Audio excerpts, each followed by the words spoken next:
Your house is worth whatever it's worth, right? Whoever sells it. Wrong. I'm Charlie. Welcome to Moving Home with Charlie, and thank you for coming. Charlie Landing grew up in Sussex, is the founder of Best Agent and presenter of Moving Home with Charlie. If you want to find one of these guys, look out for those compassionate professionals. All estate agents are not the same. So Charlie, what would be your advice for people interested in buying new builds right now? Don't overpay. Do buy, but don't overpay. That's why I say disregard the guff. Read into the numbers and look, and it's buried. The bad news is buried in the small print, okay? Good evening, everyone. Welcome to the Property Press Awards. They may or may not be telling the truth, but you should form your own view. Get out and view, get out and view, get out and view. You cannot be in a position to make offers and have the offers accepted if you're not viewing. Just be out there viewing. Pay attention to the back of the class. If you've not been watching my videos, I did one just a couple of days ago. Disregard the guff, guys. Good morning, everybody. It's Friday the 14th of July. This is Moving Home with Charlie. I'm Charlie Lambden, and it is time for 5 Fact Friday, where I share with you the 5 verifiable reported facts with the links where you can go and check the sources for yourself that I think are the most significant ones affecting the housing market. There's actually far too many to report, but I have included in this week's one fact that is genuinely good news for everyone. So that's going to be number 5. But let me get started straight into number 1. And numbers 1 to 4 are not good at all. You can see for yourself. But let's get straight to number 1. So the RICS published its monthly survey, which it does every month. And for those of you who don't know, the Royal Institute of Chartered Surveyors surveys all of its members around the country every month. And so that gives us arguably the most close to the front line survey of what the market conditions are like. There's nothing else closer for market conditions than sales and lettings. The headline of their survey is basically saying, having thought things were getting less bad, they've now sharply got worse again. They have a balance where they go, what balance of their surveyors are expecting price increases versus price decreases? Well, last month it was negative 14% balance. So that means 14% in favor of price decreases. That has dropped down to 47%. So it's a negative 47%. And what I've got here on screen for you is, you can go and look at this. It's an 18-page PDF. It's linked to in the comments below. And I'll put the links everywhere else as well. I'll put them on Twitter so everyone can find them. But go to this. It's page 6 in the survey.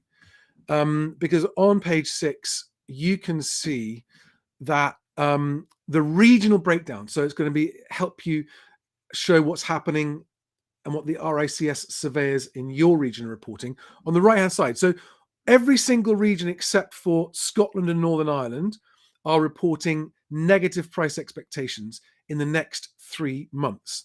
The blue dot is where it was for the last 3 months average. The purple bar is where it is for the most recent reading. So where the purple bar goes lower than the blue dot, it's showing a worse than average expectation from the last 3 months. And they're all down, with the exception of Scotland, marginally positive, and Northern Ireland, also marginally positive. And this graph on the left here, the purple line is national price expectations in the next 3 months, and the dotted blue line is the next 12 months. And what you can see is last month, both the purple and the blue dotted lines got a lot less negative. They're still negative, but this month they've gone back down again to negative 47 for the 3 months. Okay, that's fact number 1, the RICS, which, by the way, of all of the house price indices, the RICS projections, 3-month projections, are the most accurate historically, according to the Financial Times and Goldman Sachs. Okay, so that's why I think it's worth sharing with you. That's fact number 1.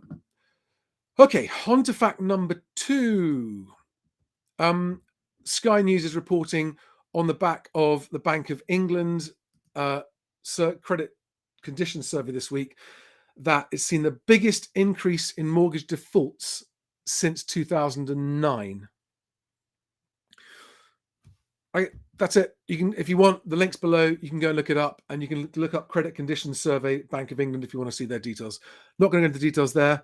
But what they've seen is a significant jump. If you read that article, I think, where is the jump? It is, so mortgage defaults in the 3 months to the end of May leapt to 30.9 on its default index, up from 14 in the first quarter. I don't know exactly how the index works, but there you are. So that's point number 2, is that mortgage defaults have jumped to their highest since 2009 and are expected to keep increasing. Number 3, this is GDP. GDP is down. So monthly, it was a small fall. So the economy contracted in May by 0.1%. And for the last 3 months, the average of the last 3 months is no growth and no fall. It's flat, but declining in May.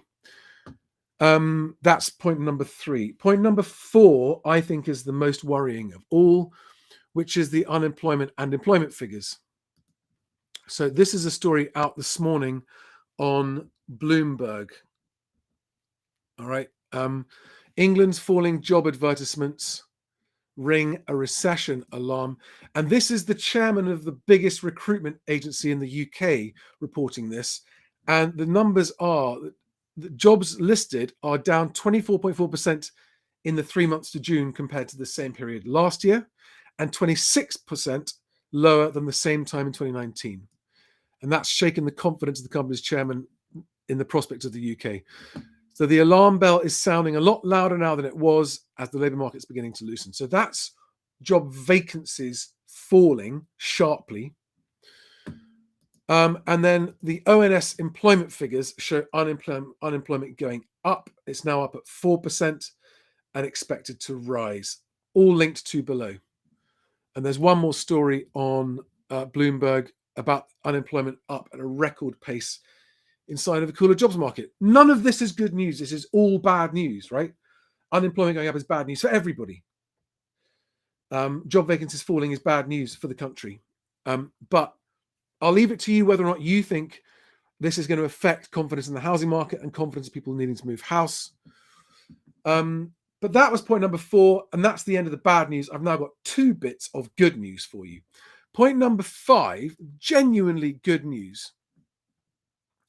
The time taken to exchange, so the amount of time between when a property has an offer accepted on it and when that sale exchanges contracts, has fallen quite a lot. It's fallen from 5 months, over 5 months, or about 140 days or something, down to 115 days average, according to the story in The Negotiator, which is an estate agency news website. So that's great news. I mean, I think the reason is because the workload has come off conveyances this year because transaction numbers are down around 30%. So that's a 30% lighter workload for conveyancers. That might be one of the reasons that they're finding it easier to get transactions done sooner. There might be other factors as well. Don't really know what they are. And the last, so this bonus bit of good news, and I think this is really good news, is that according to the data on Best Agent, my website, average rents are reducing. This data was fresh out yesterday. And you can see there that the average asking price for unlet homes has come down 0.6%. Not a lot, but it's going down, not up. And the average asking price of properties showing as let agreed has come down 0.5%. Now, there's no change in the medians. Medians tend to be a bit stickier a bit before they move. When there's a movement in the median, it's more significant. There's no change there. But the average asking prices on letting starting to come down can only be a good sign for people who have to pay rent and for the housing crisis in the UK. So I hope that's good news. And I'm happy to end on a positive. Thanks for watching, guys. Have a great weekend. I'll see you on the next one. Who have you got in the comments there? Anyone got something to say? Yeah, I did this with no notice, but thank you, guys. Nima, Paddy, Gary, Jonathan.